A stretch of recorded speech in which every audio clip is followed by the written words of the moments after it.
आतापर्यंत सामनाच्या माध्यमातून आपण माननीय बाळासाहेब ठाकरे, शिवसेना पक्षप्रमुख उद्धव ठाकरे यांच्या अनेक मुलाखती घेतल्या आणि आपण त्या पाहिल्यात. पण ज्या एका मुलाखतीची संपूर्ण महाराष्ट्राला आणि मराठी माणसांना प्रतीक्षा होती, ती मुलाखत आज आपण इथे घेतो आहोत. स्वतः शिवसेना पक्षप्रमुख उद्धव ठाकरे आणि महाराष्ट्र नवनिर्माण सेनेचे अध्यक्ष प्रमुख सन्माननीय राज ठाकरे हे दोघेही आपल्याकडे आज मुलाखतीसाठी आलेले आहेत. मी त्यांचं स्वागत करतो. महाराष्ट्राच्या राजकारणामध्ये सध्या फार मोठी उलथापालथ सुरू आहे. मुंबईसह 29 महानगरपालिकांच्या निवडणुका या महाराष्ट्र राज्याचं आणि मुंबईचं भवितव्य ठरवणार आहेत.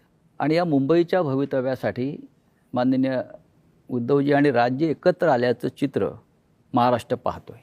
मराठी माणसाच्या मनात अनेक प्रश्न आहेत आणि तेवढाच आनंदसुद्धा आहे आपण एकत्र आल्याबद्दल. या मुलाखतीचं वैशिष्ट्य असं आहे की जशी मुलाखत संयुक्त आहे, म्हणजे आपण दोघे आहात, तशी ही मुलाखत घेण्यासाठी सुद्धा आम्ही दोघे, म्हणजे माझ्याबरोबर प्रसिद्ध दिग्दर्शक, कलाकार, सिनेनिर्माते महेश मांजरेकर आहेत.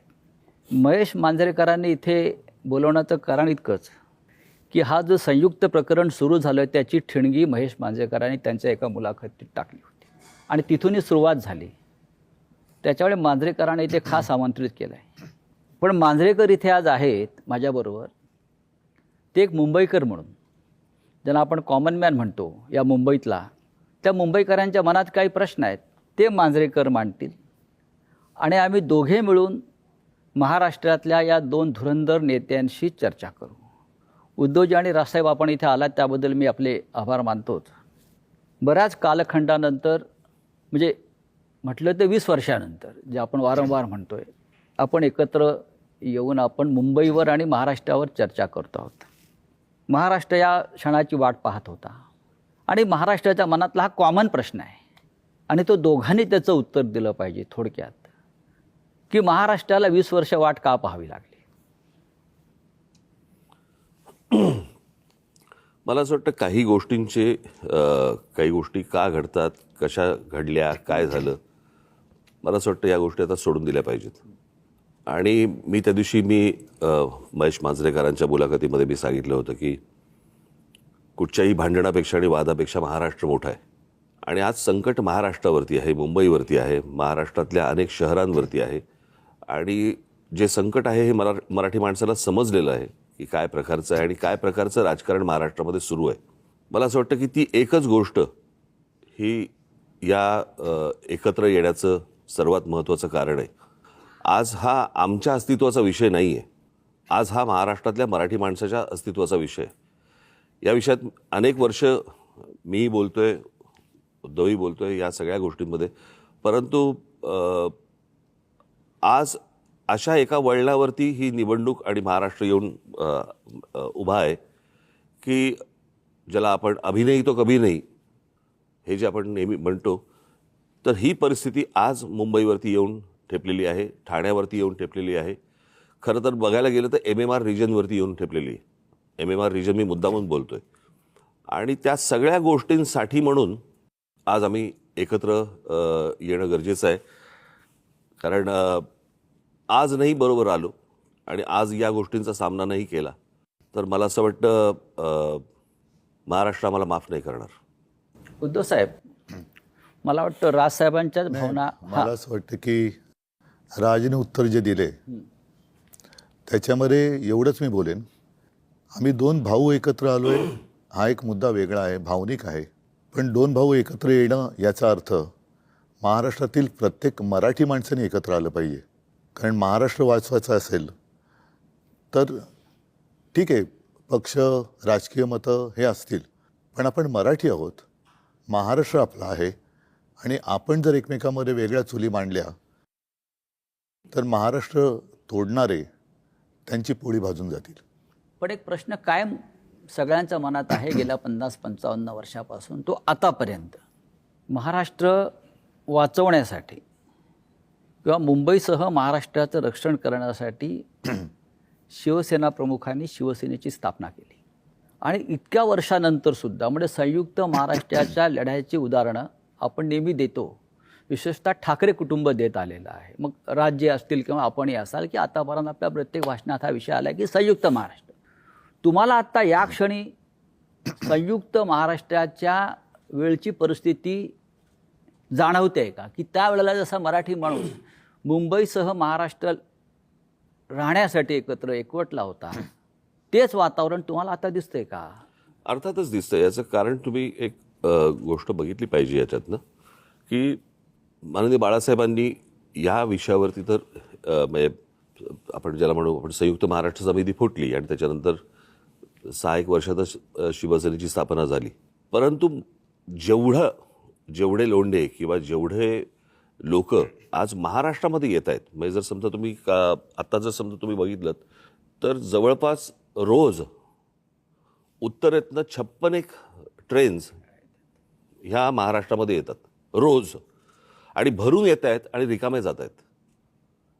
आज जर समजा तुम्ही ठाणे जिल्हा, एक जिल्हा जर समजा पाहिलात, बरोबर आहे, ठाणे जिल्हा हा मला असं वाटतं जगामधला एकमेव जिल्हा आहे की जिकडे ठाणे, नवी मुंबई, कल्याण डोंबिवली, भिवंडी, वसई, मी आता पालघर वेगळा पकडत नाही आहे, तो आपण एकच होता, तो आत्ता वेगळा झाला, परंतु पालघरमध्ये वसई, त्याच्यानंतर मीरा भाईंदर, त्याच्यानंतर म्हणजे वसई विरार आली, त्याच्यानंतर तुमची नवी मुंबई, अशा जवळपास 8-9 महानगरपालिका आहेत.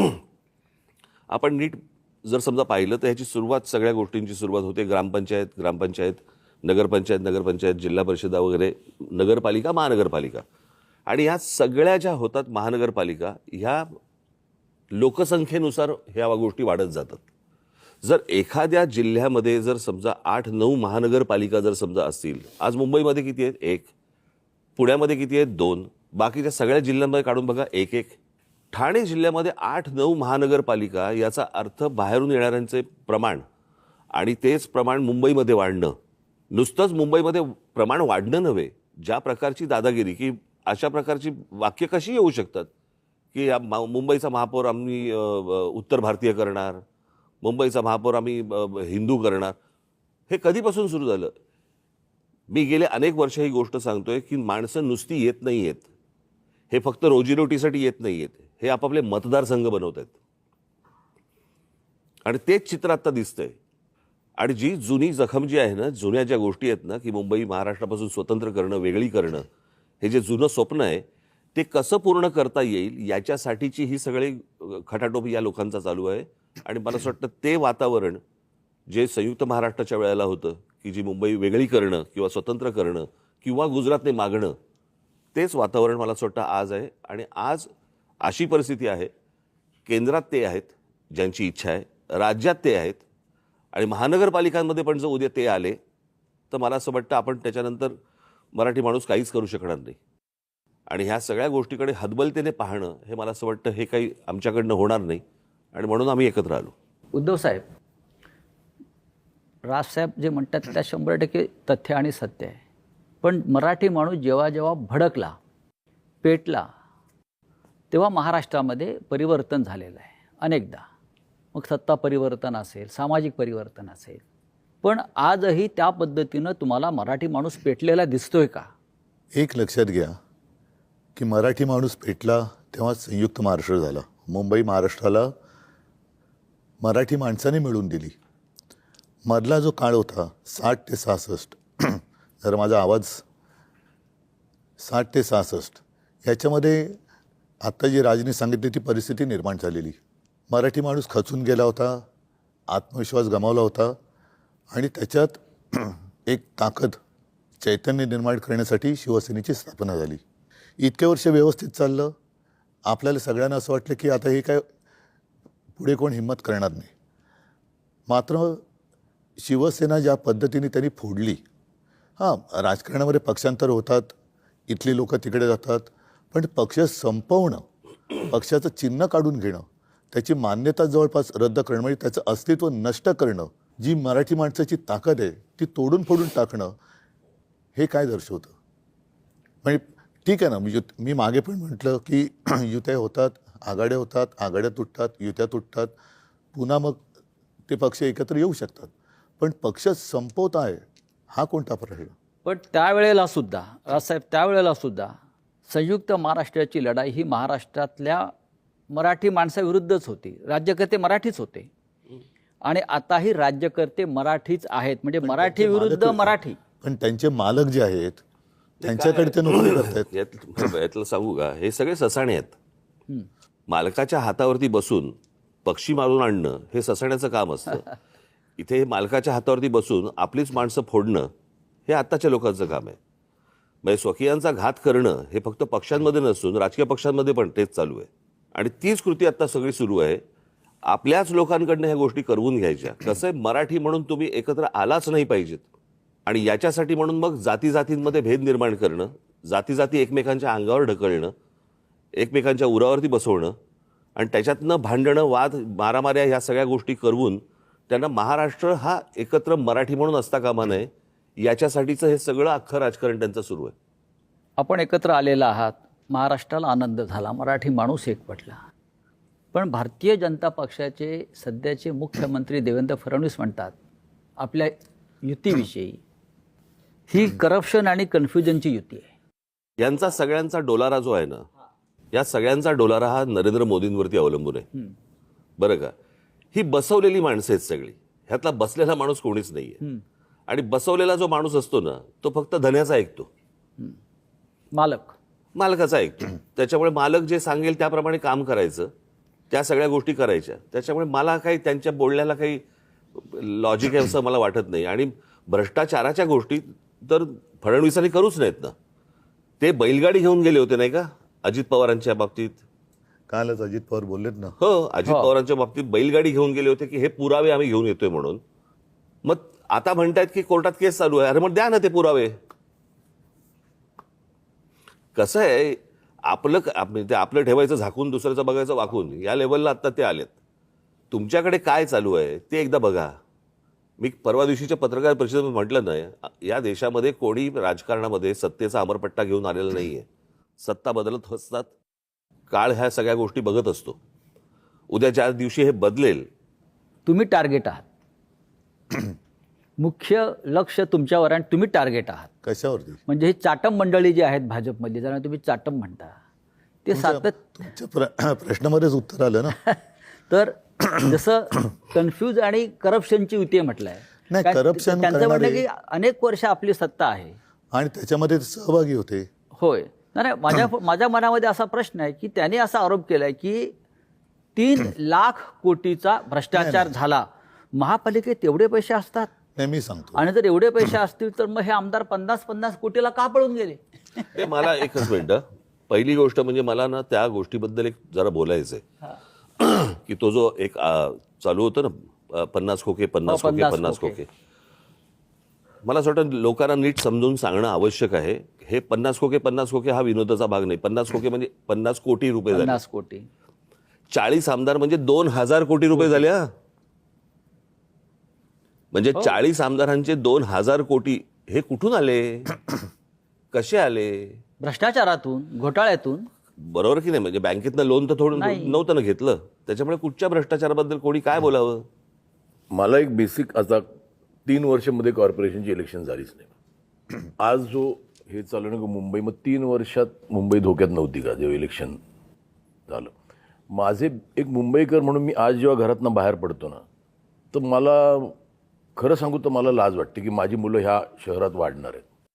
मी काही गोष्टी रेग्युलरली फॉलो करतो. आजचा एअर क्वालिटी इंडेक्स 183 आहे, ज्याचा आज मी भोगतोय. एक फुगा असतो की ज्याची कॅपॅसिटी एक आपण म्हणतो की तो एक पर्टिक्युलर ह्याच्यात तो फुटेल. तर जवळजवळ ह्या एका फुग्यात जवळजवळ त्याच्या 5 पट हवा भरलेली गेलेली आहे. माझा एक प्रॉब्लेम आहे की मुंबई डिकंजेस्ट कधी होणार? म्हणजे मी आता बाहेरचे लोंढे बोलतच नाही. एक मुद्दा सांगतो, विचारतो तुम्हाला. तुम्ही इतके वर्ष मुंबईत राहतात. माझा आणि राजचा जन्म मुंबईतला आहे. आज जेवढं प्रदूषण दिसतंय, हवेचा जो काही निर्देशांक वगैरे म्हणतोय प्रदूषणाचा, हा एवढा खराब कधी झाला होता का? ह्याचं कारण असं की आता यांची जी काय होर्डिंग्स लागलेत, विकासाची गती नाही आहे, ह्यांची विनाशाची गती आहे. नियोजन शून्य विकास हे याचं कारण आहे. कारण तुम्ही जे म्हणताय ना, एक तर आओ जाओ घर तुम्हाला इथूनच पहिली सुरुवात होते. त्याच्यानंतर साधारणतः आपल्याला नेमकं आज हवंय काय? आज जर का तुम्ही पाहिलं तर सगळीकडे रस्ते खोदलेत, जिथे जाऊ तिकडे रस्ते खोदलेत, मोठमोठ्या इमारती उभ्या राहिलेल्या आहेत, विकासाच्या नावाने मेट्रो असेल, काही ठिकाणी पूल असेल, हवेत. पण ते एका वेळेला सगळं तुम्ही काढलं आहे आणि त्यावेळेला मुंबईच्या खर्चाचा ताळमेळ हा बसवला गेला पाहिजे. मी मुंबईकर म्हणून मी तुम्ही म्हणतो, आपण सगळेच मुंबईकर आहोत. तुम्ही जो कर भरता त्याच्यासमोर तुम्हाला काय मिळतं? प्रदूषण. म्हणजे विकास तुमच्याकडे काय फार मोठा रस्ता आम्ही छान केला आहे, सरळ तुमच्या घरापासून हॉस्पिटलमध्ये जातो रस्ता, याला मी विकास नाही म्हणत. हॉस्पिटल कमीत कमी असणं आणि आयुष्य चांगलं असणं हा विकास पाहिजे. माझं तर म्हणणं आहे की विकास नको आता.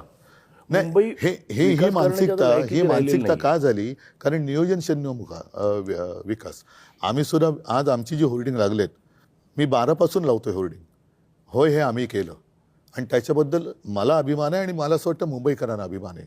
मग त्याच्यामध्ये शाळेचा दर्जा असेल, पाण्याचा दर्जा असेल, किंवा आता कोस्टल रोड झालेला आहे.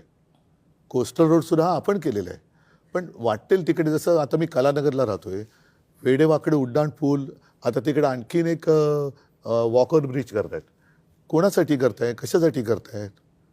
आणि संपूर्ण धुळीचं आणि सिमेंटचे कण आपल्या फुफ्फुसामध्ये जात आहेत. मी तेच म्हणतो की आता विकास करण्यासाठी जागा नाही राहिली मुंबईला. म्हणजे कार्बन डायऑक्साईडचं प्रमाण 1 किलोमीटर मागे Mumbai is the highest in the world. म्हणजे आपण जो श्वास घेतो त्याच्यातनं आपण कार्बन ऑक्सिजन याचं मूळ कारण असं आहे की एक तर चाललेल्या काय ज्याला विकासाच्या नावाखाली ज्या काही गोष्टी सुरू आहेत त्या, आणि दुसरं म्हणजे मुंबईमध्ये, ठाण्यामध्ये, पनवेलमध्ये, नवी मुंबईमध्ये तुम्ही जर सगळीकडे आपण जर गेलो, प्रचंड मोठ्या प्रमाणावरती रिडेव्हलपमेंट सुरू आहेत. झाडं तोडतायत, झाडं तुटतायत, रिडेव्हलपमेंट सुरू आहे. डोंगर कापतायत. आणि काय होतं की ह्या सगळ्या ह्याच्यामध्ये आपल्याकडे ना डीपी बनतो पण टाउन प्लॅनिंग होत नाही. मी माझी काही भाषणं दाखवीन की जी साधारणपणे 2008ची वगैरे भाषणं आहेत, 2009ची भाषणं आहेत, की ज्यावेळेला मी पुण्यात जात असे आणि पुण्यातले माझी भाषणं आहेत की मुंबई खराब व्हायला एक काळ लोटला, पुणे ते बघणार नाही, पुणे लवकरात लवकर बर्बाद होईल. नाही, मी पुण्याला शिफ्ट झालेलो की मध्ये असं विचार केला मुंबई कंजेस्टेड, पुण्याला शिफ्ट झालो. नाही, पुणे तर पण बर्बाद. 6 महिन्यात परत मुंबईला आलो मी. आणि म्हणजे काय माझं म्हणणं, आता लोंढे आले राहू दे की आता मुंबई करत आता आले, आता तरी थांबवायची गरज आहे. दोन्ही गोष्टी मूलभूत ज्या गोष्टी आहेत ना, जसं मी काही बातम्यांचे हे घेऊन आलेलो आहे. आता मुंबईमध्ये कांदळवन आहेत. कांदळवन साधारण कुठे होतात? समुद्र आणि खाडी जिकडे असते तिकडे. नाही, म्हणजे त्यांना समजेल असं म्हणजे मँग्रोव्ज. मँग्रोव्हचं मला माहिती आहे. हां, म्हणजे मराठीत सांगायचं तर मँग्रोव्ज. तर विकासाच्या नावाखाली ते मँग्रोव्ज कापणार. आता साधारणतः एक कायदा असा आहे की जेवढी झाडं तुम्ही तोडाल तेवढी झाडं तुम्ही लावली पाहिजेत. आता मुंबईची मँग्रोव्ज जी समुद्र किनारपट्ट्यावर आहे ती कापल्यानंतर, तोडल्यानंतर तुम्ही कुठे लावली पाहिजेत? तुम्ही पुण्याला गेलात, चंद्रपूरला गेलात, मुंबईतल्या कांदळवनाची भरपाई हे चंद्रपूरला करणार. ह्या विकासाचा कसा काय उपयोग होणार आपला? आता सुद्धा मी 2017चा माझा महापालिकेचा वचननामा पाहिलात तर मुंबईला पाण्यासाठी गारगाई आणि पिंजाळ ही 2 धरणं आपण बांधायचं वचन दिलं होतं. कर्मधर्मसंयोगाने मी मुख्यमंत्री झालो आणि म्हटलं आता दिलेलं वचन पाळलं पाहिजे म्हणून मी त्याचं प्रेझेंटेशन घेतलं. तेव्हा माझ्या लक्षात एक धक्कादायक गोष्ट आली की गारगाई आणि पिंजाळ करायचं असेल तर जवळपास 6-1 लाख झाडं कापावी लागतील. म्हणजे जंगल पूर्ण नामशेष करायचं. साधारणतः ज्याला कॅचमेंट एरिया म्हणतो तिकडे हा सगळा पाऊस पडतो, तो एरिया तुम्ही नष्ट करणार म्हणजे पर्यावरण खतम करणार. आता ते खतम केल्यानंतर जो काही खर्च होणार तो खर्च केल्यानंतर आपण पुन्हा पावसावरती अवलंबून राहणार. परत तेही पाणी आपल्याला उद्या जाऊन कमी पडणार, कारण तुम्ही म्हणता तसं दुसऱ्या बाजूनी लोंढे येतच राहणार. त्याला पर्याय म्हणून आम्ही समुद्राचं पाणी हे पिण्यायोग्य करण्याचा प्लांट मी मुख्यमंत्री असताना पायलट प्रोजेक्टला गो हेड दिला होता. आणि हा पायलट प्रोजेक्ट आत्ता कालच्या डिसेंबरमध्ये पूर्ण झाला असता.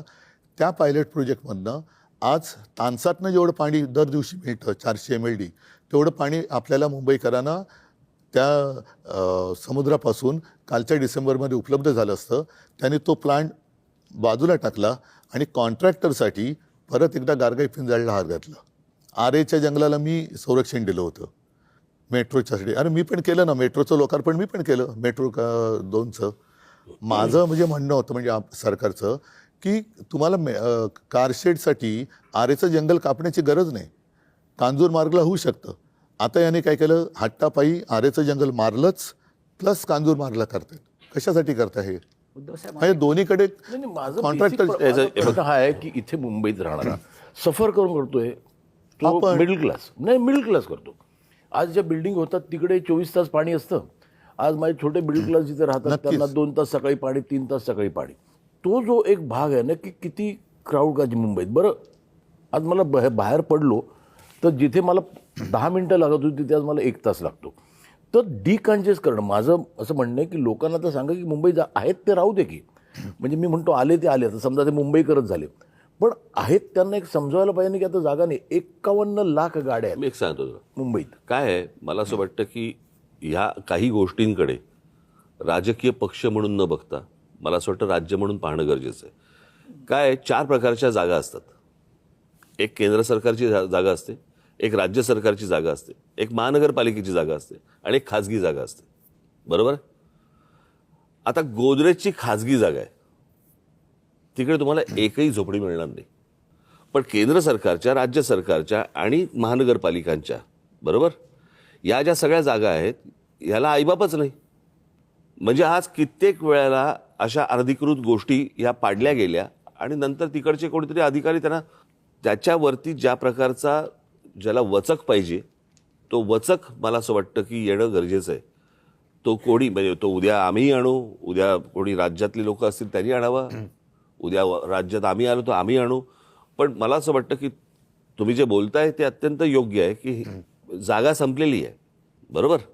आता साधी गोष्ट आपण समजा प्रदूषणाची गोष्ट बोललो, प्रदूषणाची तर मुंबईमध्ये हीच हालत आहे मला मान्य.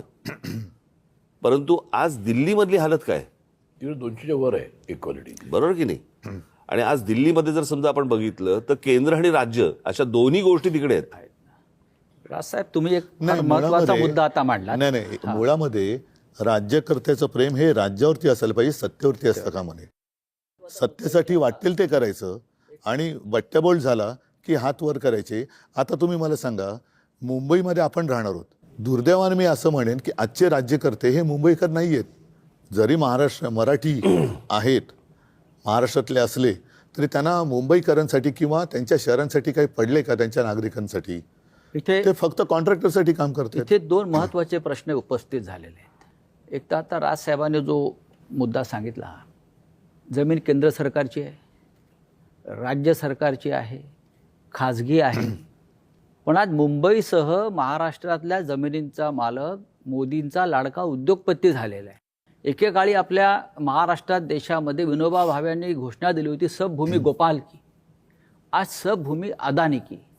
मुंबई वाचवायची असेल तर हे जे आपल्या मुंबईच्या मोक्याच्या जमिनी गिळंकृत करण्याचे जे काम चालू आहे, जे आपल्या जाहीरनाम्यात सुद्धा आहे, वचननाम्यात सुद्धा तो आपण मुद्दा घेतला आहे, हे आपण कसं करणार. मुंबई वाचवायची असेल तर आधी आपल्या महत्त्वाच्या मोक्याच्या जमिनी धारावीसह मिठागरं असतील, टोल नाके असतील, हे आज एका उद्योगपतीच्या नाही, घशात घालण्याचं काम केलेलं आहे. नाही आज त्यांना अडवणारं कुठे प्रशासनमध्ये नाहीच आहे ना.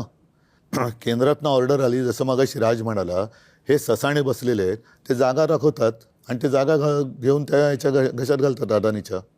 मूळ महापालिका आता एक शेवटचं ठिकाण राहिलेलं आहे की जिकडे ठामपणाने त्यांना नाही सांगणार कोणतरी नाही, पाहिजे. माझा तोच मुद्दा आहे की आपण जे म्हणतो की ह्या महापालिकेवरती भगवा फडकला पाहिजे किंवा मराठी माणसाची ताकद इथे आली पाहिजे, म्हणजे सत्ता आली पाहिजे. ही सत्ता आल्यावरती प्रश्न संपतील का? जे प्रश्नासाठी आपण आता उभे आहोत, मी तुम्हाला आपण एकत्र आलेला मी एक गोष्ट सांगतो. आणि सगळ्यात मोठं संकट हे गौतम अडाणी मुंबई गिळतोय भाजपच्या माध्यमातून. मी याच्याबद्दल एक गोष्ट बोलतो. हा, मला असं वाटतं की मुंबई महानगरपालिका याची मुदत संपली 2022ला आणि 2022लाच मला असं वाटतं उद्धव सरकार गेलं. बरोबर. त्याच्या आधी महापालिका विसर्जित झाली होती. आधी म्हणजे कधी मग 21ला 6 महिन्या अगोदर एक त्या माझं जूनमध्ये सरकार पाडलं. मला वाटतं मार्च 4-5 महिन्या अगोदर. बरोबर. तेव्हा मुदत संपली. 22 त्याच्यानंतर 25 पर्यंत 4 वर्ष झाली आता. या 26. 25 पर्यंत आज 26 कधी 26ला आज जानेवारीमध्ये निवडणूक होते. इतकी वर्ष का गेली. मी माझ्या पुढच्या काही भाषणांमधनं किंवा माझ्या काही इंटरव्ह्यूमधनं मी ते तुम्हाला नीट सांगणार आहे की ह्याचं काय प्लॅनिंग चालू होतं आणि 24 ते 25 मध्ये काय झालं, एका वर्षात काय झालं हे मी तुमच्यासमोर आणणार आहे. मी आत्ता नाही बोलत या विषयात. परंतु हे काय प्रकारचं प्लॅनिंग आणि कशासाठी या निवडणुका पुढे ढकलत आज 26 पर्यंत आल्यात ते मी तुम्हाला सांगणार आहे नंतर. ही माणसं जी आहेत ना, ही म्हणून मगाशी मी म्हटलं ना, ही बसवलेली माणसं आहेत. आणि तू म्हणतोस की हे जागा दाखवतात, हे जागा नाही दाखवत. ते जागा पाहतात, तेच ह्यांच्याकडे ते. सह्यांसाठी फक्त फायली येतात की ह्याच्यावर सही कर. आता आपल्याच लोकांना, आपल्याच इकडच्या मराठी लोकांना समजत नाही होत आपण काय करतो हे त्यांना नंतर कालांतराने समजेल की त्यांनी आपण काय महाराष्ट्राचं घोडचुका डेथ वॉरंट केल्या. काढलेलं नाही आहे. नाही एक मिनिट आपल्या सहीनं मराठी संजय. माणसाच्या सहीनं मराठी माणसाचं डेथ वॉरंट काढलं. आणि तसं त्यातलं कसं आहे, एकच मिनिटं, की देवेंद्र फडणवीस नागपूरचे, अजून बाकीचे सगळे बाहेरचे. मी एकदा ना, एकच गोष्ट म्हणून सांगतो, मी एकदा स्वित्झर्लंडला गेलो होतो. आणि स्वित्झर्लंडला गेल्यावरती मी तो देश पाहत होतो. आणि तो देश सगळ्या काय गाड्या फिरत आहेत, सगळ्यांकडे उत्तम नोकऱ्या आहेत, सगळे सुंदर रस्ते आहेत, उत्तम निसर्ग आहे, सगळं व्यवस्थित छान. तो सगळा देश पाहताना मला पहिला मनात प्रश्न आला, इथला विरोधी पक्ष काय करतो. हो. म्हणजे निवडणुकीच्या तोंडावरती काय सांगतो तो, की मी तुम्हाला हे देईन, मी तुम्हाला ते देईन, मी तुम्हाला त्या कल्पनेच्या बाहेर होतो मी. बरोबर आहे. मुंबईमध्ये मुंबईकरांना काय पाहिजे हे मला असं वाटतं मुंबईत तुम्हाला तिथे जन्माला आल्याशिवाय कळणार नाही. बाहेर येऊन ज्यावेळेला तुम्ही ती एखादी गोष्ट बघता, शहर बघता किंवा एखादा देश बघता ना, तुम्हाला समजणारच नाही तिथले प्रश्न काय ते. आता उदाहरणार्थ समजा तुमचा कुठचा काय गृहनिर्माण मंत्री किंवा अजून कुठचा PWD मिनिस्टर किंवा अजून कोणतरी हे बाहेरचे ज्यावेळेला येतात, ते ज्यावेळेला मुंबईत येतात त्यावेळेला त्यांना प्रश्न पडतो, सारा प्रॉब्लेम काय शहराचा. रस्ते आहेत, हॉस्पिटल आहेत, दिवे आहेत, शाळा आहेत, कॉलेजेस आहेत, पाणी आहे 24 तास. इथले प्रॉब्लेम काय आहेत. कारण तो कंपॅरिझन करतोय त्याच्या रस्त्यांशी, त्याच्याकडच्या लोडशेडिंगशी, त्याच्याकडच्या सगळ्या गोष्टींशी. त्याच्यामुळे हे सगळे प्रॉब्लेम होतात. तुमची मानसिकता कशी आहे. माझं जे आता मी इथे मुंबईकर म्हणून बोलतोय, आता हे पॉलिटिकल बाजूला ठेवून, की मला जे बाहेर पडल्यावर प्रश्न पडतात ते, की आज आई भीक मागू देत नाही की वडील चोरी करू देत नाही, अशी परिस्थिती फक्त मिडल क्लासची आहे. त्या मिडल क्लाससाठी काय म्हणजे आज आपण म्हणतो की बाहेर रस्त्यावर फिरा, फुटपाथ. आता आम्हाला लहानपणी सांगायचं की the pedestrian should walk on the footpath. नाहीच आहेत फुटपाथ, चालणार कुठे. आज शाळांचे एवढे प्रॉब्लेम आहेत. माझं म्हणणं आहे की कॉर्पोरेशनकडे एवढ्या शाळा आहेत, त्या एवढं बजेट आहे मुंबई कॉर्पोरेशनचं, त्या अत्याधुनिक का केल्या जाऊ नये. आता कसं आहे, आणि आज डिजिटल एज्युकेशन झालं आहे. असंही नाही की टीचर्स चांगले पाहिजे, आम्हाला टीचर्स चांगले मिळत नाही. तर आज एक म्युन्सिपाल्टी शाळेत जाताना मला मुलाला पाठवताना मला लाज नाही वाटता का. मग ते त्यांच्या बरोबरीने का नाही करता येत. का होऊ दे की आता मुलांना एअर कंडिशनमध्ये बसायची सवय आहे. नाही, याच्याबद्दल एक नक्की सांगेन. हां, अगदी एअर कंडिशन नसेल, पण साधारणतः 2010 पासून मी अभिमानाने सांगेन की देशामध्ये मुंबई महानगरपालिका ही एकमेव महानगरपालिका असेल की तिने अत्याधुनिक यंत्रणा किंवा सुविधा वापरायला लागले. व्हर्च्युअल क्लासरूम म्हणजे काय केलं आम्ही, साधारणतः एका विषयामध्ये महापालिकेच्या शाळेमध्ये एक चांगला शिक्षक किंवा शिक्षिका कोण आहे त्यांना बोलवण्यात आलं आणि एका स्टुडिओतून 10वीच्या विद्यार्थ्यांना एका स्टुडिओतून त्या शिकवायच्या किंवा शिकवतात. आणि हे शिकवणं म्हणजे मन की बात नाही, प्रश्नोत्तर होतात. आज मी जे तुम्हाला सांगितलं ना की याच्यामध्ये आम्ही पुस्तिकाच केलेली आहे. आणि तुम्ही म्हणाला त्याच्यात जवळपास 1300 शाळा आपल्या मुंबईमध्ये आहेत महापालिकेच्या. आणि या महापालिका शाळेमध्ये 3.5 लाख विद्यार्थी जवळपास वेगवेगळ्या 8 भाषेमध्ये शिक्षण घेतात. म्हणजे मराठी तर आलीच, इंग्रजी, सेमी इंग्रजी आली, हिंदी, उर्दू, गुजराती, अशा या सगळ्या 8 भाषांमध्ये आपण त्यांना शिक्षण देतो. आणि ही साधारणतः 2010 साली सिस्टीम सुरू केल्यानंतर 2014-15च्या सुमारास आम्ही 8वी ते 10वी म्हणजे जे शिवसेना प्रमुखांचं एक स्वप्न होतं की विद्यार्थ्यांच्या पाठीवरती किती ओझं आहे, तर तो अभ्यासक्रम आम्ही सिम किंवा सिममध्ये आणला. एक सिम कार्ड असतं ना फोनवर टाकायचं आणि ते टॅबमध्ये टाकून द्यायला लागलो. त्याच्यामध्ये बऱ्याचशा गोष्टी ह्या ॲनिमेटेड होत्या, म्हणजे मुलांना पटकन समजायचं की काय काय. एखादी गोष्ट आपण दाखवू शकत नाही की समजा एखाद्या ग्रहाला इतके चंद्र आहेत, त्या चंद्रावरती वातावरण कसं असेल, अशा काही गोष्टी आपण प्रत्यक्षात दाखवू शकत नाही. त्याचं ॲनिमेशन करून ते त्याच्यात टाकण्यात आलं. त्याचा परिणाम असा झाला की महानगरपालिकांच्या शाळांचा रिझल्ट हा जवळपास 100%च्या जवळ आला. आणि आता तुम्ही जे म्हणताय ना, पहिल्या प्रथम महापालिकांच्या शाळांमध्ये ॲडमिशन पाहिजे म्हणून चिठ्ठ्या मागायला लोक यायला लागले आणि ॲडमिशनसाठी लोकांच्या रांगा लागायला लागल्या. बऱ्याचशा मी बघितले म्युनिसिपल स्कूल्स बंद होऊन तिकडे काहीतरी वेगळं करायचं होतं ते. नाही, ह्या त्याही शाळांबद्दल आता या गेल्या 4 वर्ष त्या तक्रारी वाढल्यात.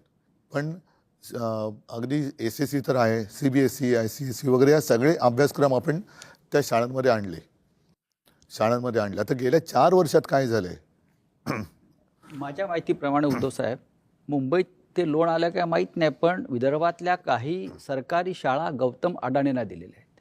चंद्रपूर, गडचिरोली. नाही, का तसं म्हणजे आपलं महाराष्ट्राचं शिक्षण खाते इतकं सक्षम नाही. नाही, आपण मुंबई पुरतं बोलताना नाही सांगतो ना, हां. ह्या सगळ्या गोष्टी गेल्या मी तर म्हणेन 4 वर्षात जास्त प्राधान्याने देण्याचं हे ठरवण्यात आलं. म्हणजे चंद्रपूरमध्ये एक शाळा दिली त्यांना. एक दिली, आता एक वरून पुढे जातील ना ते. ही आता सुरुवात मुंबई आहे. महापालिकेमध्ये सुद्धा जर त्यांचं येणार नाही म्हणा सत्ता, पण हे मग सगळं त्यांचं खाजगीकरण करतील. हॉस्पिटलचं खाजगीकरण करतात, ते आपण रोखलेलं आहे. उद्धव साहेब, दुसरा एक महत्त्वाचा विषय सातत्यानं इथे मी तुमच्याशी चर्चा करतानाही मी किंवा राजसाहेब सुद्धा आहेत. सध्या धुरंधरचा माहोल आहे. लोक धुरंधरवर या सिनेमावर चर्चा करतात, त्यातल्या एकंदरीत वातावरणावर चर्चा करतायत. मग मुंबईत रेहमान डकेत कोण आहे किंवा धुरंधर कोण आहे? आपण दोघे या राज्याच्या राजकारणातले धुरंधर आहात. पाब्लो एस्कोबार पण शोधला पाहिजे. हा, शोधला पाहिजे. मी तुम्हाला तेच सांगतोय की आज मुंबई, ठाणे, नाशिक सारख्या शहरामध्ये अंमली पदार्थ म्हणजे ड्रग्स, विविध प्रकारचं ड्रग्स सहज उपलब्ध आहे. ठाण्यामध्ये परवा 5.5 कोटीचं मॅड्रेक्स पकडलं ठाण्यात. साताऱ्यामध्ये ड्रगची फॅक्टरी डेप्युटी CMच्या दारात पकडली. मुंबईमध्ये काल 2.25 कोटीचं ड्रग्स पकडलं. हे चित्र या महाराष्ट्रात यापूर्वी कधीच नव्हतं. आणि हे सगळं ड्रग्स गुजरातच्या मार्गे, मुंद्रा पोर्ट जे अडाणींचं आहे, हे चित्र तुम्हाला महानगरपालिका आहेत, प्रत्येक ठिकाणी महानगरपालिका आहे. हे चित्र गंभीर नाही का? ह्या सगळ्या गोष्टींच्या महानगरपालिकांशी संबंध काही नाही. पहिली एक गोष्ट लक्षात घेतली पाहिजे आपण. याला केंद्र आणि राज्य, म्हणजे या ज्या प्रकारच्या ड्रग्सच्या विरोधातल्या ज्या धाडी या गेल्या 10 वर्षामध्ये बंद झाल्यात आणि साधारणपणे शाळांपर्यंत हा ड्रग्स हा प्रकार आता मुलांपर्यंत यायला लागलेला आहे. शाळेच्या बाहेरच्या पानटपरीवर ड्रग्स मिळत आहे. आणि आपण जर समजा आपण त्याच्या सगळ्या गोष्टींचं जर नीट त्याचं ॲनालिसिस केलं तर राजकारणामध्ये वाढलेला पैसा आणि रस्त्यावरती आलेला ड्रग्स याचा एकमेकांशी काय संबंध आहे तो पण मला असं वाटतं जुळून पाहायला पाहिजे. कारण एवढा राजकारणामध्ये ज्या प्रकारच्या निवडणुकांवरचा खर्च आणि सगळ्याच गोष्टी ज्या प्रकारे होत आहेत आणि ज्या प्रकारे ड्रग्ज रस्त्यावरती येतात आणि त्याच्यावरती कोण हे व्यवहार करतं ह्याच्यावरती कुठच्याही प्रकारच्या धाडी किंवा त्याच्यावरती कुठचीही बंधनं येत नाही आहेत, हे काय आहे हे मला असं वाटतं केंद्र आणि राज्य सरकारला विचारणं गरजेचं आहे. नाही, उठसूट मुख्यमंत्री सगळ्यांना क्लीन चिट देत सुटलेत. साताऱ्यामध्ये एवढी कारवाई झाल्यानंतर निदान ती फॅक्टरी आहे तरी कोणाची आहे तर सांगा. तिथे क्लीन चिट दिली ना. तिकडे पण म्हणजे त्यांच्यावरती जे आमच्यावरती आरोप करतायत ते ठीक आहे, तेवढंच त्यांना करता येतं. पण त्यांच्या बुडाशी काय जळतंय ते कधीतरी बघा ना. ते बुड जळून खाक झाल्यानंतर बघून काय उपयोग आहे? म्हणजे असे कोण त्याच्यातले इन्व्हॉल्व असलेली लोक त्यांच्या आजूबाजूला अंगत पंगत करत बसलेत का? महानगरपालिका जरी असल्या तरी आपण पाहतोय की राजकारणाचं ज्या पद्धतीनं गुन्हेगारीकरण झालेलं आहे खुल्याम.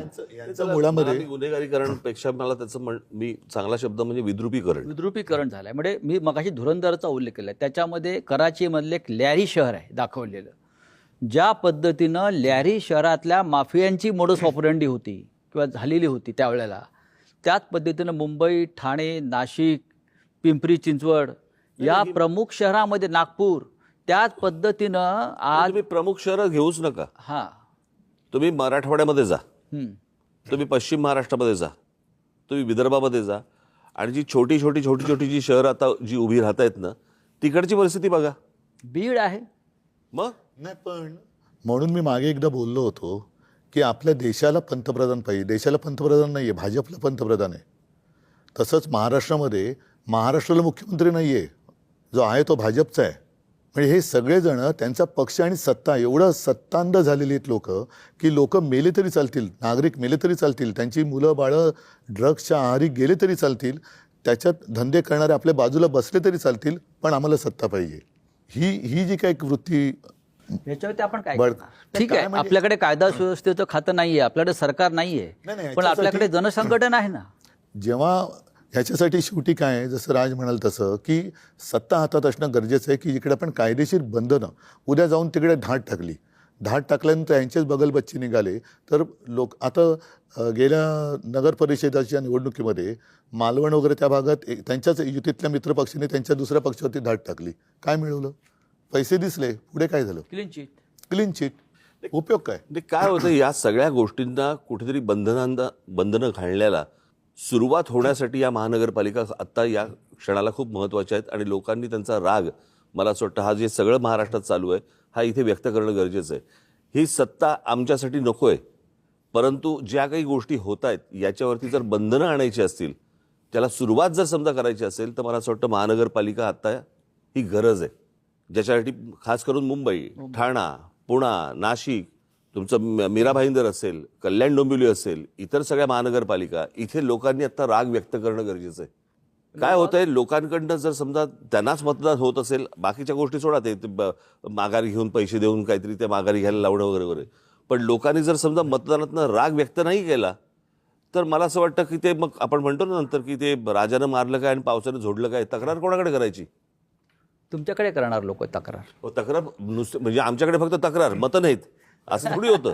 आता उमेदवार जे माघार घेत आहेत, आता ह्याच्या पुढची परिस्थिती कदाचित अशी होईल की जसं अमेरिकेने तो व्हेनेझुएलाचा अध्यक्ष उचलून नेला, तसे आता जिल्हाध्यक्ष आणि सगळे महापौर उचलून घेऊन जातील दिल्लीला, सुरतेला. व्हेनेझुएलाचे अध्यक्ष आपले मादुरो. मंत्री नेलेच ना त्यांनी. नाही, माझं म्हणणं तेच नाही, आहे. नाही, माझं हे- व्हेनेझुएला मंत्री जसे एक देश आहे. सुरतला नेले. व्हेनेझुएला मला एक वाटतं- देश आहे. नाही संजय, जसं आपले मंत्री यांनी उचलून सुरत आणि गुवाहाटीला नेले, ट्रम्पने तेच केलं. तेच केलंय. नाही, हे सुरुवात इथून झाली. व्हेनेझुएला देशाची लोकसंख्या सुद्धा 2,30,00,000 आहे आणि मुंबईची लोकसंख्या सुद्धा आपण मगाशी म्हणाला त्यानुसार 231 आहे आणि दोन्ही शहरांचे आणि व्हेनेझुएलाचे प्रश्न तसेच आहेत. कोणत्याही प्रकारचा विकास नाही, ड्रग्स तेवढंच आहे, गुन्हेगारी आहे. पण मग आता तिथल्या इथून कोणाला उचलायचं आहे? जे करतात त्यांना उचललंच पाहिजे. त्यांना जर का तुम्ही चोंबाळत बसलात केवळ सत्ता पाहिजे म्हणून, तर सत्यानंच त्यांचाही होणार आहे जे चोंबाळतात त्यांचं. नाही, माझं म्हणणं आहे की आत्ता जे म्हणजे आपण प्रत्येक वेळेला म्हणतो की मतदान हा माझा हक्क आहे. आता हे जिथे निर्विवाद आलेत, कोणीच नाही, बिनविरोध. त्यांनी कसं दाखवायचं काळं बोटावरचं?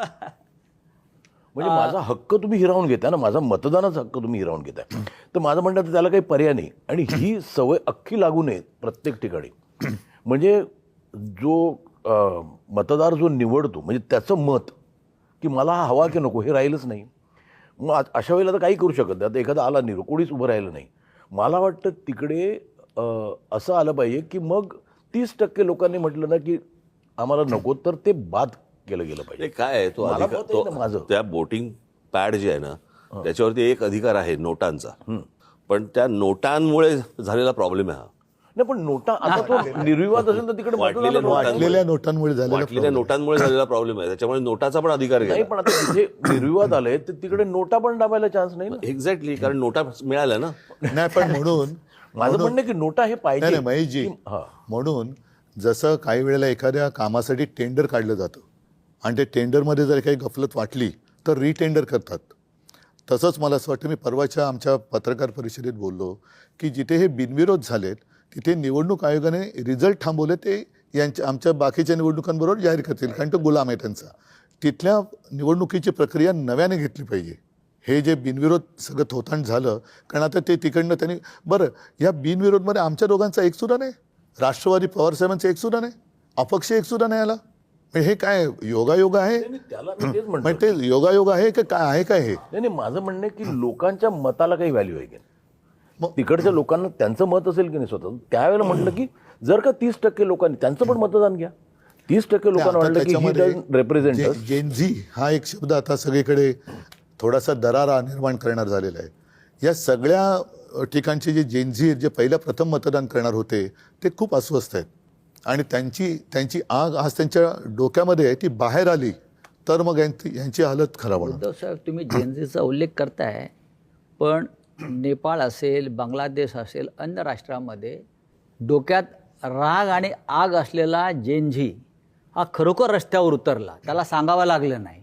आपल्याकडला जेनझीसुद्धा एका विशिष्ट विचारसरणीचा गुलाम होऊन थंड असं आपल्याला पडलेला वाटतंय. दिसतोय असं वाटतंय. आणि आणि त्या जी तुमच्याकडे अपेक्षेने पाहतोय, मला असं वाटतं की हा पहिल्या भागामध्ये आपण थोडं थांबू. ज्या प्रकारचं मला एक एवढंच बोलतो, ज्या प्रकारचं राजकारण आता सध्या महाराष्ट्रामध्ये देशामध्ये चालू आहे, मला खरंच प्रश्न पडतो, देवी देवता आहेत का? आणि आहेत तर हे ते फक्त हे का बघत बसलेले आहेत? आणि एवढे 33 कोटी एवढे जर आहेत तर ते काय हे या सगळ्या गोष्टी का बघत बसलेत? Press the bell icon on the YouTube app and never miss another update.